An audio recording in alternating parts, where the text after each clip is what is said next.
So in this video, we're going to be talking about entrepreneurship and why musicians make great entrepreneurs, generally speaking. So I'm joined with Panos Panay, and he is the Vice President for Innovation and Strategy with Berklee College of Music. So thank you, Panos, for being here today. Thank you. So what is entrepreneurship? I feel like that's a term that's kind of tossed around a lot, and some people know what it means. Most people don't. So tell us, what is entrepreneurship? Well, it's for one, it's a very complicated word and impossible to spell. It is impossible to spell. But for me, entrepreneurship is more of a state of mind and a bias towards action, a willingness to be creative, to experiment, to fail. Interestingly, the original application of the word actually was first used for the concept of a music promoter. Back in France, and it's something that fascinated me, especially as I've been going through this journey. So for me, I don't think there's such a thing as a prototypical entrepreneur. Again, it's an act of wanting to create something of value, but I don't see that as any different from the desire to express something as a creative person. We tend to use the word entrepreneurship here at Berklee in its far broader application rather than the very narrow definition. And similar to the way that we actually see the concept of being a musician. We don't just think of it as an act of performing, but more as a way of relating to the world in a fairly unique way. You know, I've taken your creativity and entrepreneurship course. I've gone through it, and I love when you talk about kind of how musicians already have a lot of the key components and the makings of someone who might be considered an entrepreneur. So can you talk a little bit more about that and kind of this creativity that you're discussing now? Well, I went through that journey myself. So I graduated from Berklee. I came here to be a musician, and I ended up pursuing a business path and starting my own business in sonic bids. And for years, to be honest with you, I sort of ran away from the fact that I was a musician. And it wasn't until I came to Berklee to start the Institute for Creative Entrepreneurship that I sort of thought a lot about my background. And I did conclude that actually I always thought as a musician. I like to say that if you're a musician, you can't perform music unless you're a good listener. If you are a traditional or prototypical entrepreneur, then the ability to be hyper aware and observant of the environment around you and the changes that happen. So you can apply the musical metaphor, right? The chord changes onto the entrepreneurial journey. So unless you are hypersensitive to what's happening around you, you won't be successful in either discipline. And that goes for creating music and also being aware of the market that you're... Without a doubt. Right. And musicians are extremely intuitive. Any musician on any stage has this sixth sense, if you will, of what's going on around them and how the audience is feeling at that particular time. That is the same sense that you use as an entrepreneur in terms of gauging market demand, how your customers feel about something. But then another area that fascinates me is this concept of collaboration. We often think, at least on the business side, that, well, if you just define the roles that you need, then you just go and hire the people that play those parts and everything is fine. But that's not quite the case. I think a far more applicable analog to this is actually the way that musicians go about collaborating and making music. It's both multidisciplinary, but it's also extremely intuitive. And there's an inherent trust involved in the music making process. I trust that you know what you're doing and you trust that I know what I'm doing. But more importantly, we trust that as a unit, whether it's a duo, a trio, a quartet, whatever it may be, right? That as a unit, we will create something interesting together, even if we're just meeting for the first time. There's that unspoken understanding and trust that to some degree, the end product that we will create together will be interesting because I trust that you're going to bring something unique to this conversation. In the entrepreneurial process, especially in the early days of something, that's a far better way of selecting who you work with rather than just sort of writing on a sheet of paper, well, I need an accountant, and I need a salesperson, I need a marketing person, and I need a coder. Often, some of the best companies on the planet were started because two people just kind of, quote, vibed. So in thinking a lot about this, I feel that in today's world, where change is constant, thinking a lot more like a musician when it comes to concepts of paying attention to the environment, listening to your instincts with respect to who you collaborate with, thinking quickly and improvisationally, being able to, quote, own the stage and present an effective argument, which is what a musician intuitively does every night they get on a stage. They convince an audience of a new reality, right? Those instincts, for me, are far more applicable to the entrepreneurial journey than a traditional sort of business think, if you will. Life is not that neat. It's not about writing a perfect business plan and executing flawlessly against that.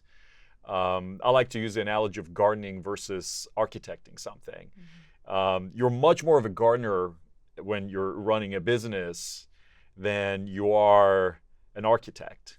If you have this trust, then the concept of a leader is actually continuously evolving based on situations, similar to the way that musicians interact in a live setting on stage. Yeah, absolutely. And I think being aware of, as a leader, I think being aware of your strengths and your weaknesses really play into that, so that you can surround yourself with people who can augment the things that maybe you struggle with, so that you can really begin to trust those people and create something really special.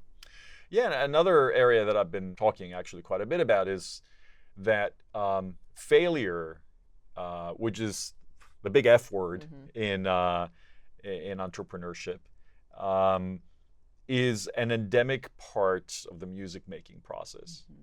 Even if you are the world's most accomplished musician, the first time that you try anything, you will fail, and you accept it as part of the learning journey. As a matter of fact, the only way to master anything is to fail time and again. For some reason in our careers, or in our business endeavors, if you will, we tend to associate failure with an end rather than as a step to a process. As an iterative process. As an iterative process. So can you give some concrete, tangible advice for these kinds of burgeoning artists on how to actually take these skills that they may already have and really transfer them over to the business side of managing a band, of doing the publicity for their band, all that kind of stuff that the business side of things entails? Yeah, I would say don't separate the two. Look at them as two critical parts of your ability to bring what's inside of you outside, and that the, quote, business side of you is actually no different than the creative side of you. We are one person, right? And you shouldn't sort of say, well, now I'm putting my business hat on and I'm leaving my creativity aside. Actually, what makes you successful as a musician is the very thing that's going to make you successful as an entrepreneur.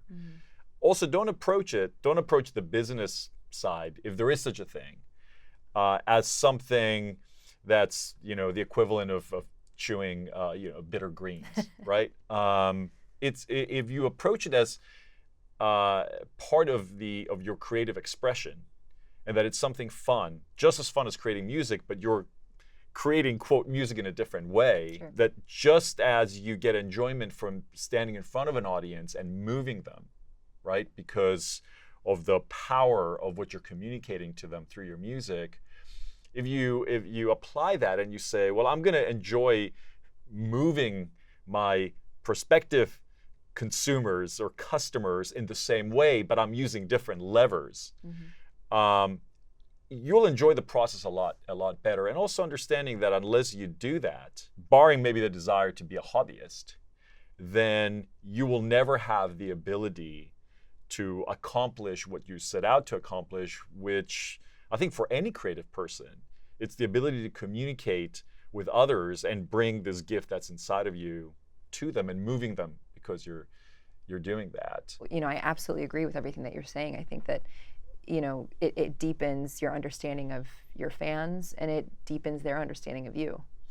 Yeah, I think that it's important that whatever you do, that it feels consistent with your values and with your authentic self, if you will. So I think it's important to not approach it as if, well, I just have to be great at everything. I have to learn how to crowdfund, and I have to learn how to use Twitter and Facebook, and Pinterest and Instagram and so forth.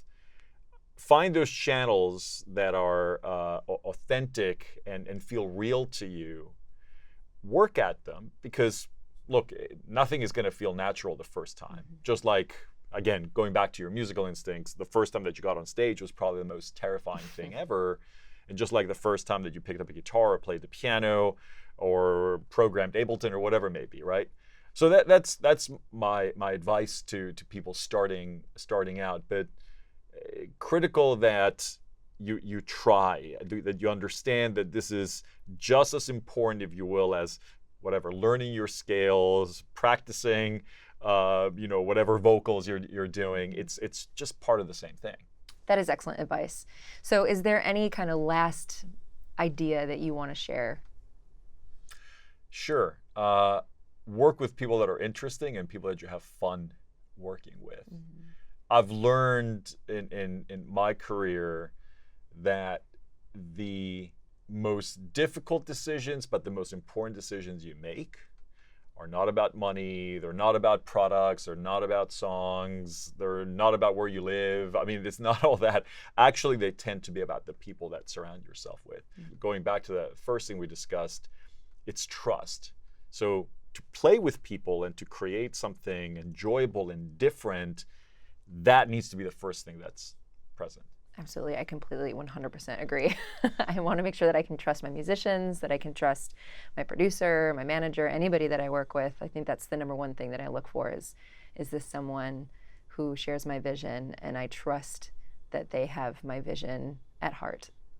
So thank you so much, Panos, for joining us today, taking time out of your busy schedule. And thanks. Thank you.